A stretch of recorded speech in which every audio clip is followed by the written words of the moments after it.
It's September the 18th, 1939, in the Polish countryside near the village of Pociecha. Section Commander Edmund Roman Orlik leads 3 TKS tankettes as they scour the land for the enemy.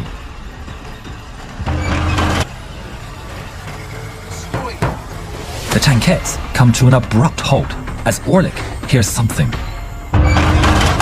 He listens closer. It sounds like tanks. It is tanks, and they're coming in from the right. It has to be the enemy. He orders 2 machine gun tankettes to stand back, as he knows they can't do anything against armor. It's all up to him. Orlik orders his driver to take them off-road to the left, and the little tank hunter springs into action, forcing its way through the weeds and bushes. The small engines rev loudly inside the fighting compartment, and the small size makes them buckle violently backwards and forth with every bump. Unfazed, Orlik makes it to a position overlooking a crossroads with a bush for concealment. The tankettes are tiny 2-man vehicles with a machine gun. Orlik's TKS has replaced the machine gun with a 200mm autocannon, capable of firing 5-round magazines in less than a second. Orlik has his attention forward, peeking through his sight, waiting in ambush. Before him is an empty crossroads, the sounds of engines and tracks ominously growing ever louder. The German tanks are on a routine patrol and are buttoned up with the hatches closed. No Polish forces have been spotted here for at least a few days. Inside the lead tank is platoon commander Victor IV Albrecht von Ratibor. He's German nobility and the eldest son and heir to the Duke of Ratibor. He's in a Panzer 4B and has good frontal armor, and even the sides can hold off small arms and sometimes anti-tank shells. Despite being in the biggest tank on the Polish battlefield, von Ratibor is careful when approaching the crossroads. The German tank's slow. Nobody's here. Orlik's eyes widen as the German war machine rolls into view. Their ambush has worked. The Germans don't know they're there. With nerves of steel and under the concealment of the bush, Orlik calmly takes aim for the white cross emblazoned on the side of the Panzer's turret and fires a single shot. A bang breaks the natural calm, and a single 20mm shell zips for its target.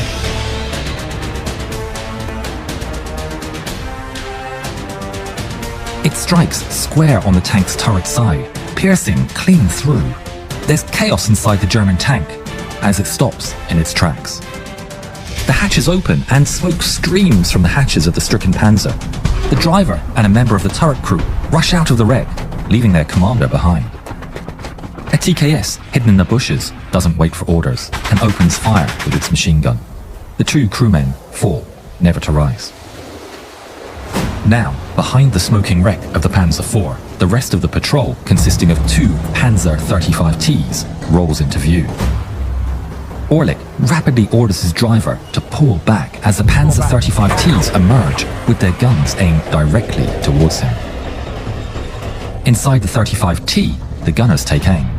With their low profile, they can hardly see the Polish tankettes hidden in the foliage. The gunner mutters under his breath, "Damned cockroaches!"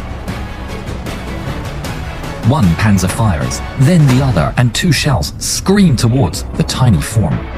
Their shells rip through the foliage around the TKS, but fortunately, they miss. Orlik tells the driver to stop as he opens fire on the first German. But with the enemy's turret aimed at them, there's no weak spot for them to exploit. The 2 men watch in horror as bullet after bullet pings off harmlessly from the Panzer's turret and angled hull sides. But fortunately, the German keeps driving forward, and the hull loses its valuable angle. Orlik slams another magazine into the gun and fires mercilessly upon the hull side.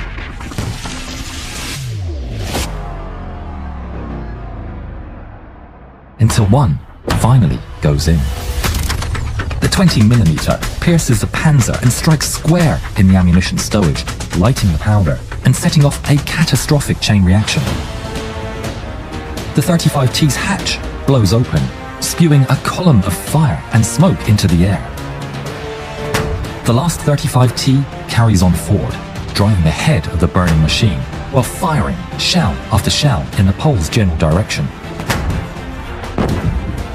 Their shots rip tree branches apart and lift dirt into the air, but fortunately miss the small profile tank tankette. Inside the 35T, they hurl insults at the tiny tanks, so difficult to kill and so hard to spot, just like cockroaches.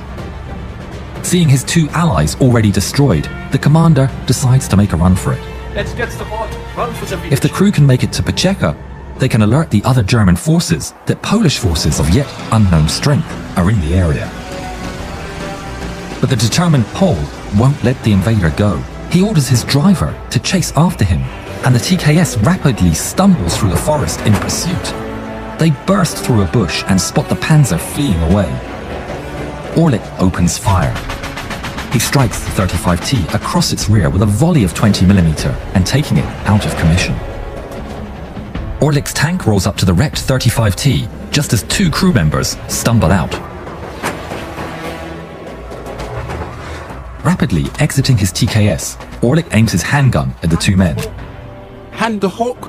He shouts. They lift their hands in surrender. Who are you? Where is your commander? The two Germans look at one another and then point towards a smouldering Panzer IV in the distance. Together, they head for the Panzer and check within as smoke pours from its open hatches.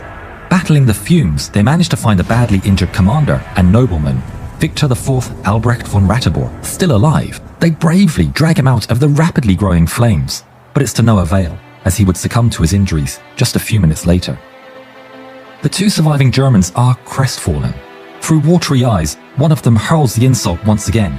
We would have hit you with our guns if you weren't in those damned cockroaches. The Poles took the name with pride, and going forward, referred to themselves proudly as Cockroaches. It wasn't the first or last time Orlik would claim victories upon the far superior German panzers. He would rise to the occasion again the very next day, participating in a hard defense in the town of Sierakov, where the defenders struck down 7 more German war machines. The true details of this engagement have been lost to the sands of time. We took the liberty of trying to recreate it as best we could.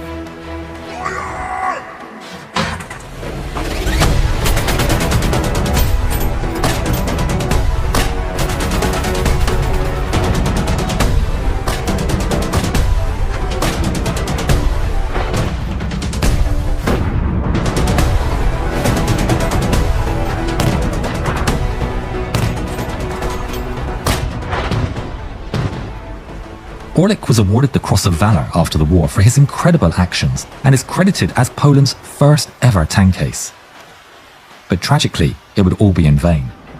Despite the Polish forces' best efforts and incredible skill, they couldn't defy their lack of equipment and resources. Orlik fought to the last and beyond, participating in the defense of Warsaw and then joining the resistance upon Polish surrender. Orlik was captured, but managed to escape and survived the war. He became a successful architect in peacetime, finishing his degree in what today is the Academy of Fine Arts in Łódź, at the same time as Władysław Strzemiński from the Attack of the Dead Men was working in the academy as a teacher. While we can't be sure, we would like to think the men met and maybe even were friends. Tank ace Edmund Roman Orlik passed away on the 8th of